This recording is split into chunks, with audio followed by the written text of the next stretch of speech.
Hello, BookTube. We're back to our library tour. I experimented with my new tripod to see if there was a way for me to do the next shelf without being on the step stool, because quite a few of you have been emailing me and telling me that it worries you that I'm on a step stool.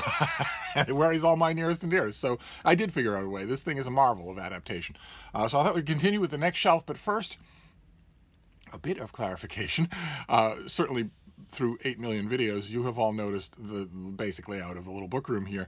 And when we finish with the bottom shelf of the last bookcase, I think quite a few of you, I thought I addressed this in a video, but I think quite a few of you thought that we would then move on to the penguin wall directly behind me. And I thought I said in a video that I wasn't going to do that I was going to skip the penguin wall. But whether I did or not, I am saying that. I'm going to skip the penguin wall because if I include the penguin wall shelf by shelf, then this tour will never finish in 2019. And the penguin wall is kind of detachable from the rest. So I have an idea. I have a rather elaborate idea in mind for what I will do to show you my penguin wall in 2020. And for 2019, we'll just continue with the rest of this little book room in the hopes of finishing it before I fade away. So we're going to start with this next shelf, and it has an enormous number of books stacked laterally on top, so that's bad right there. This first one, for instance, is Jonathan Crew's edition of the Pelican Shakespeare Henry VIII, with the theater on fire, because of course that famously happened in performance of Henry VIII. The special effects got ahead of the time. Then we have this is the author Shakespeare and His Rivals. This is just a quick half-century old handbook of the authorship controversy surrounding Shakespeare and who the likely candidates would be, which is, I think, the Achilles heel of the Shakespearean authorship controversy just in general, is that people feel the need to point out candidates. But it's fascinating reading. Then we have, okay, this is an older Penguin paperback of E.M. Forster's Where Angels Fear to Tread. Fantastic novella, just fantastic. Don't know really what it's doing here, but that's all right. I'm tossing all these lateral books onto the bed because I have nowhere to stack them. So I'll toss them on the bed and do this bookshelf tour, and then I will re-examine them so that I can maybe see if maybe some of them don't have to go right back. Okay, a perfect case in point. This is just an old Wordsworth classic of Pride and Prejudice. I have probably 500 editions of this book, and I also have it on my phone. It, in fact, comes preloaded on pretty much every electronic library in the world. You have to download all the other books they have, but you get a copy of Pride and Prejudice for free. It is, in other words, ubiquitous. There is no reason for me to have a copy just because I happen to like the cover illustration. I can copy the cover illustration as a JPEG on my computer and look at it whenever I want. I don't need a book to carry that cover illustration around. Well, anyway, let's see. Okay, this next one is, this is a cute little hardcover. This is the Michael Henry Heim translation of Death in Venice by Thomas Mann. Another really effective novella. And what have we got here? What is this? What are you doing? What are you doing? Okay. Oh, all right. Okay, this is a blast from the past. This is from 1986. This is Men on Men. An anthology of the best new gay fiction by Greg Stambolian, edited by Greg Stambolian, and produced during the apocalypse, when the Men on Men series, I don't think exists anymore. It lasted for a long time. It went on year after year after year, and it anthologizes. I don't know if you can make out some of those names, but it anthologizes some people who went on to become absolutely legendary, not just in gay fiction, but in fiction just in general. Greg Stambolian, in other words, was a really good editor. He could really pick good stuff. But this was, when these books were coming out, the AIDS epidemic in America was raging at full tilt. When these authors were dying, all of their friends were dying. Greg Stambolian had friends that were dying. It was, you didn't know what was going to happen. It looked like something epical, in a very bad sense of the word. So and there's a feeling, if you were old enough to have bought this book when it first came out, then you will remember that. It wasn't just any anthology, is what I'm saying. It didn't feel like just any anthology. It felt like a a gesture against the end of the world.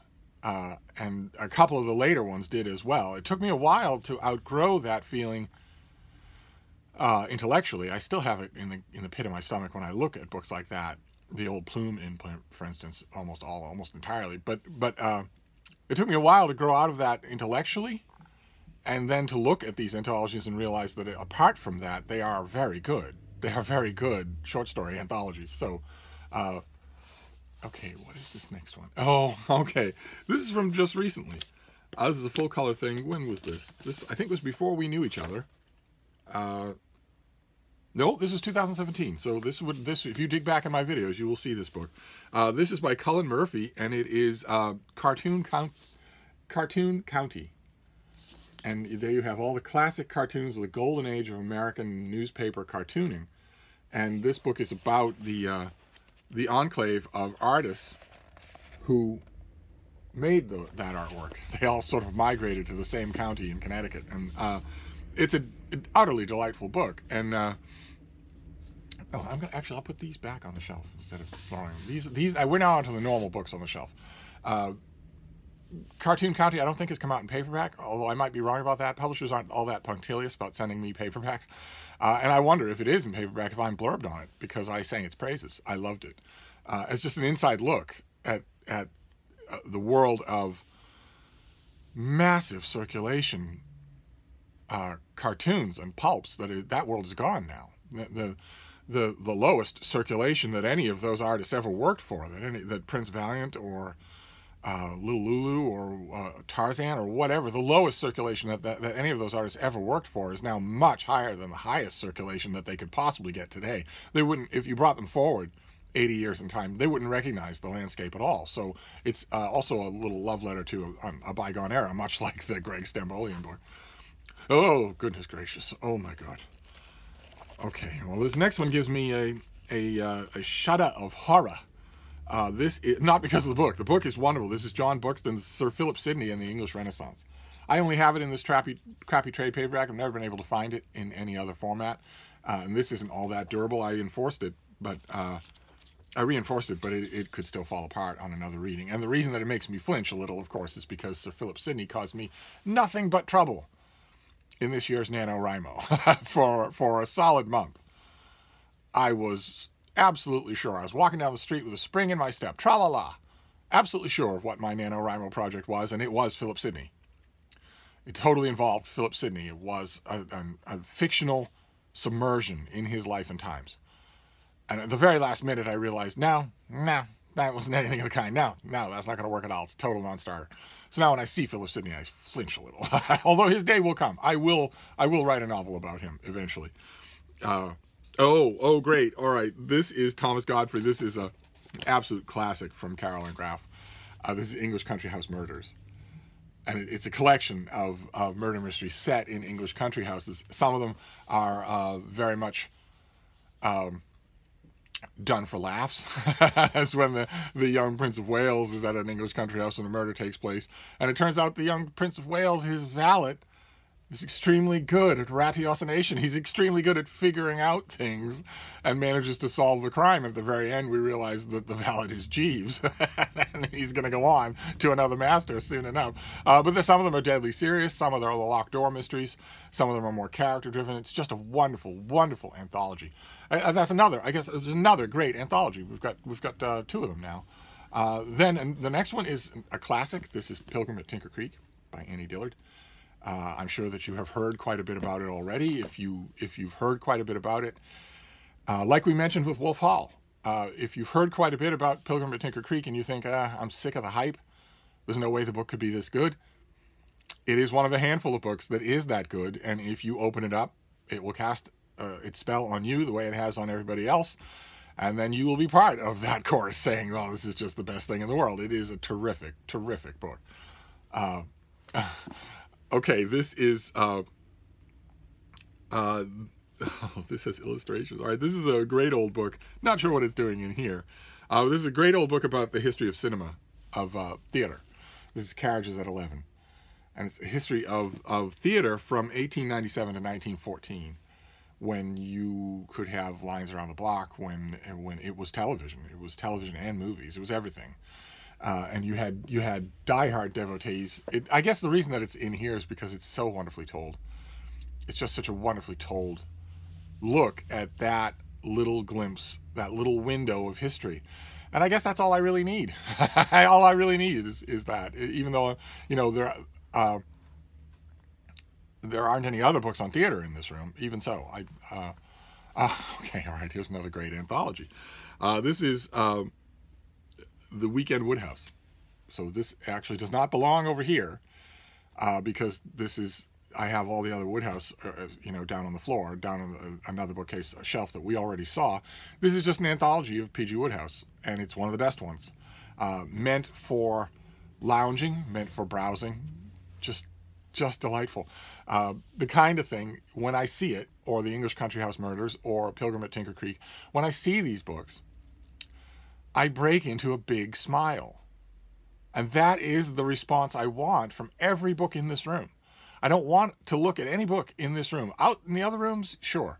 But in this room, I don't want to look at any book and have the reaction I've had so many times during this library tour, which is to hold it up and say, well, I liked it, I guess, but I don't really know what it's doing here. I don't want to feel that at all. I want this room to be the books that I don't feel that about.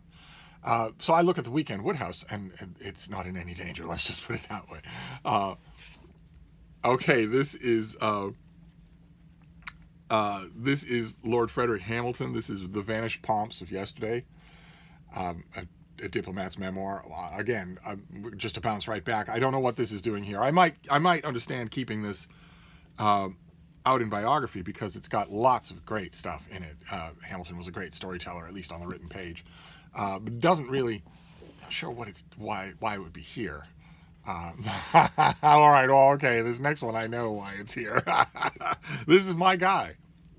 And this is a book of his that everyone in Washington, D.C. right now ought to read. This is Popular Government by William Howard Taft, in which he just examines, describes, explains how the U.S. government works, how the system works.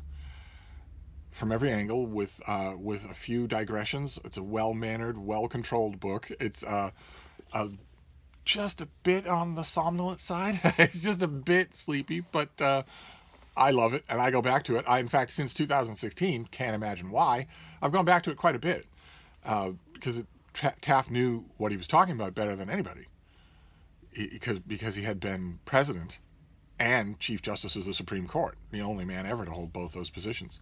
Although I'm sure that Donald Trump dreams.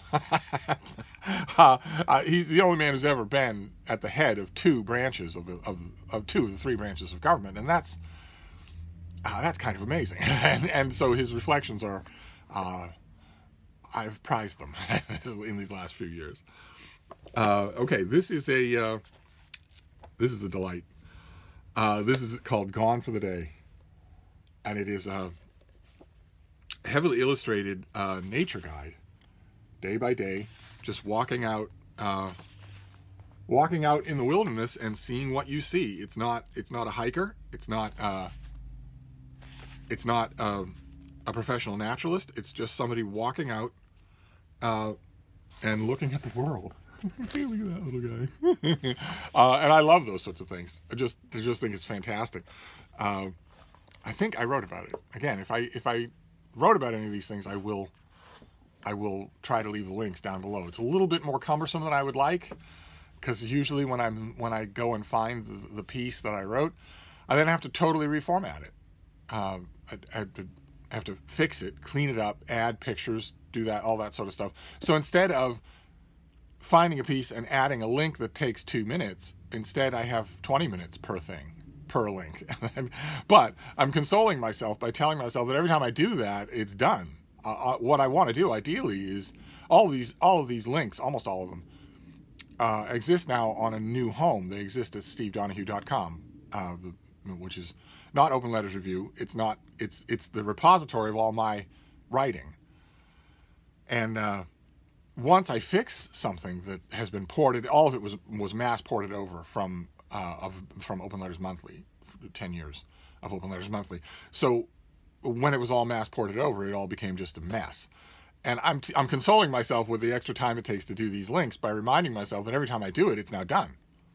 It's on a Squarespace server that will update itself, so it won't ever need to be ported again, or at least not in my lifetime. I would hope anyway.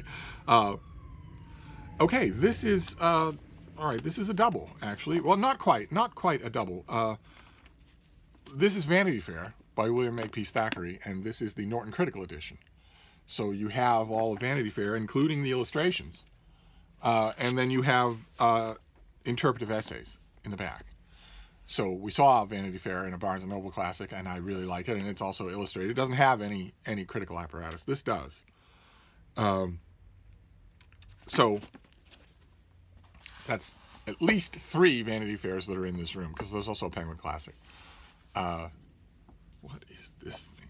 Oh, goodness. Oh, goodness gracious. Oh, my. Oh, this needs to be preserved.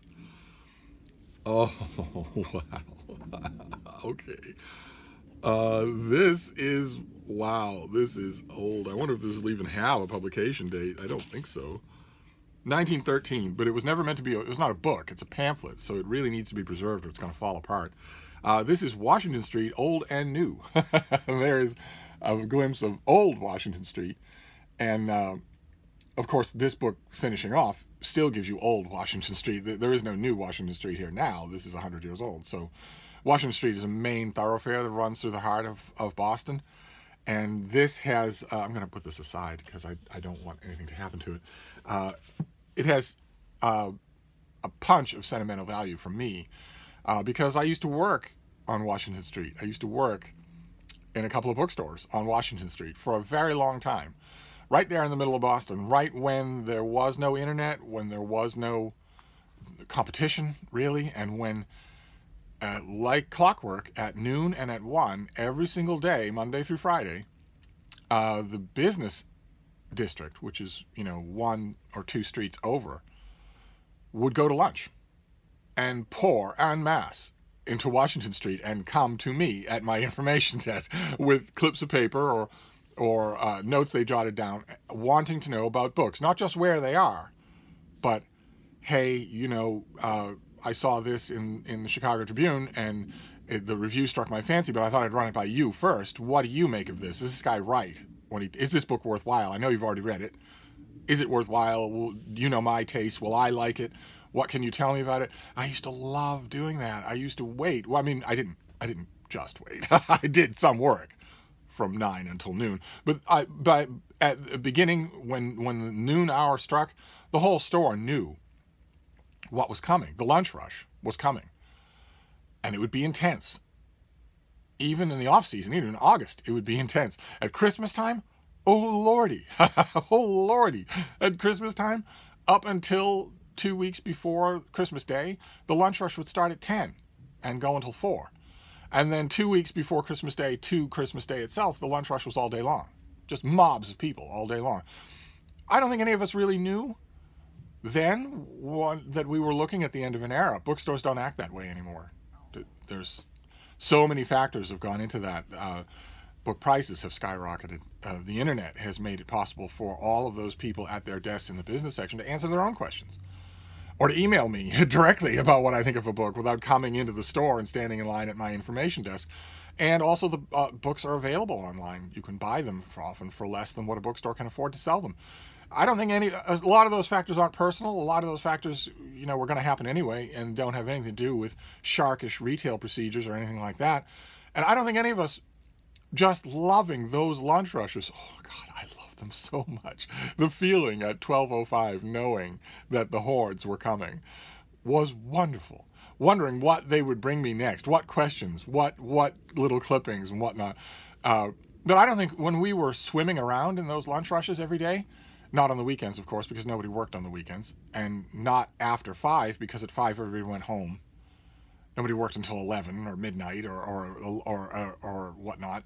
Nobody. There was never any indication of anything like that. It was a normal business, and people were paid a normal wage, and they were paid with benefits, and they had a pension plan and whatnot. It was assumed that it was a profession, It's not. That is not assumed anymore at all. So, but once upon a time, I don't think any of us looking at those crowds and running all around like rabbits for those 2 hours from noon to 2 knew that we were looking at the end of an era. But in retrospect, we clearly were. And that was my Washington Street. And the worst part of it is that the big store that I worked at for a long time, the Barnes & Noble that was down there on Washington Street, the owner, the landlord, was insane. He was nuts, and I could tell you stories, many stories about him. And when Barnes & Noble left, he tripled the rent because he was assured by whoever he listened to that the property going in across the street would raise the property values all around, and that he could make a killing. So you have a loyal tenant for 20 years. You decide you're going to basically get them out because they're not going to pay triple rent for a rat-infested alley. And then when that was done, when Barnes & Noble shuttered that location and just left it, he left it empty. A 5-story building in the middle of downtown Boston. He left it empty for 20 years. Had pleading letters from the Chamber of Commerce, had pleading letters from the mayor of Boston, had threatening letters from the mayor of Boston. You're keeping this building empty. It's a derelict hulk in the middle of our commercial district. Maybe your taxes aren't in order going back 50 years. Maybe I'd like to take a look at that. Do something. Sell this or renovate it or take tenants. But you stop leaving it empty. And he just ignored it all. I have to assume, since that building is now being renovated for a new business, I have to assume that he died. And that since you can't take it with you, death is the ultimate way to get an a-hole to be fair. So I have to assume that's true, but there won't be a bookstore there ever again. No way. Bookstores like that, I think their day is numbered as well. Bookstore superstores, just in general, I think their day is numbered. See, you got me wool gathering about Barnes & Noble just because of one book on Washington Street. It was an amazing thing to work on Washington Street in those times. It was an amazing thing. It was, I had friends that worked in that business district. I had friends that had normal, non-retail jobs all over Boston. And I was working in downtown Boston every weekday, and they knew that. So they would often say, hey, can you do lunch? And I would say, I am not available for lunch from noon to 2. Okay. And they would say, oh, that's pretty bad. You must have awful employers. And I'd say, they couldn't drag me away from this information desk from noon to 2. It's not them. It's me. I wouldn't miss this for the world. One real reader after another coming in saying, I know you're going to be mad at me. I know you recommended a book last week and I haven't read it yet, but I want another book and this is what it is. And I would get all stern. And then I'd say, all right, fine. And then we would talk about it. Anyway, let's move on, shall we? Okay, this is, I believe, a museum guide, an old museum guide to the Viking hoard that was found in Oslo. The Viking ship was found with all of its accoutrements, an amazing historical find. And it's on, I believe it's on display there now. And I, for some reason, have a, I have a museum guidebook to that event. No idea why. Oh my, very good. All right, this is a later edition of the Beacon Hill Garden Club's sort of pocket quasi-classic, The Hidden Gardens of Beacon Hill. Beacon Hill is an exclusive, or was once an exclusive area here in Boston. It's crammed with houses. There's virtually no green space. I think there's one park. And when you're walking around on its old cobblestone streets, there are actually tours that you can take on those old cobblestone streets. When you're walking around on those little streets and public alleys, you would think, okay, there are no private spaces here. This is just one building after another, as tightly packed as the tenement wards of old Manhattan. And you would be wrong, because the owners of a lot of those houses are obscenely wealthy and have been since Beacon Hill started. So they have created little spaces for themselves, hidden spaces for themselves. And this book contains most of them. Tiny little spaces where the people have worked in gardens. And the gardens are hidden. You would never know. Walking by the outside of these buildings, you would never know that these spaces exist. And I know because I've been in most of these spaces, and I've been in enough of them to know that some of the real jewels aren't in this book or any of the previous editions of this book. But this is lovely. And it's a perfect example of something I used to do during those lunch rushes at the old bookstores. Where people would come in and say, especially at the holidays, they would come in and say, Well, okay, you've helped me with all the major stuff on my list, but what I need now is a bunch of little things, because it's sort of spackle work. I don't really know. I'm going to be leaving town. I'm going to Pittsburgh or Hawaii or whatever. I'm not going to have you here at beck and call. I need a little pile of little things that I can make things even with on the fly when the holidays come. I need basically stocking stuffers. And this was a perfect example of what I used to lead them to. I would take them to something like this and say, there you go. You can flip through it in 20 minutes, but it's a keeper of a book. And that was appreciated. And I loved to do it. Okay, this next one is an old hardcover of one of the greatest literary achievements to come out of America. This is The Education of Henry Adams. Not 100% sure why I have this edition. It is kind of ugly. Maybe it's a placeholder. Maybe I'm just waiting until I find an edition of The Education of Henry Adams that I really like. I seem to remember there was a larger illustrated old edition, I think about 100 years old, that had lots of black and white photos in it. I seem to remember something like that. This is not that. But what can I say about the book itself? The book itself is an absolutely stunning achievement. Just stunning. So when I read books, periodically there will be books about the descent, the downfall of the Addams family. There's one just recently, Descendants of an Honored Name or something like that, that talks about the downfall of the Addams family because they've relinquished political power over the generations. But Henry Adams wrote this book, and that's not a downfall. That's going to outlast any memory of even President Adams.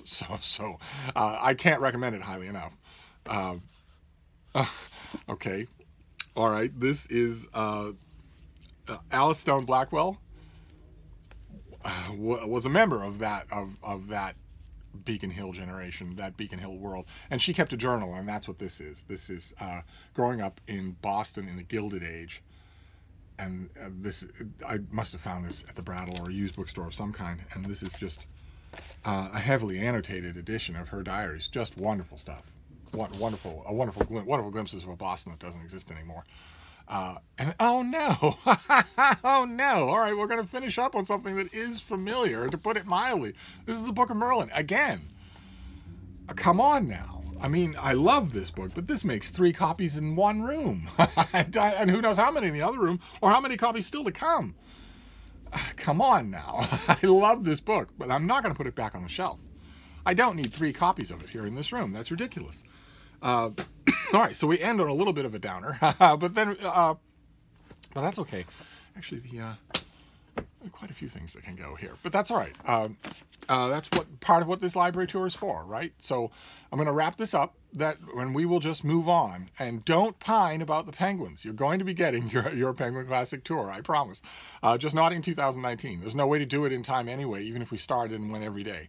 So, and I don't want it to cross over the year in case, it doesn't continue. So you just trust Steve. So I'm going to wrap this up for now. We will go on to the next shelf. Thanks to the miracles of this tripod, I don't have to worry about the step stool for quite some time. So I'll wrap this up, and I'll see you soon. Thank you, BookTube.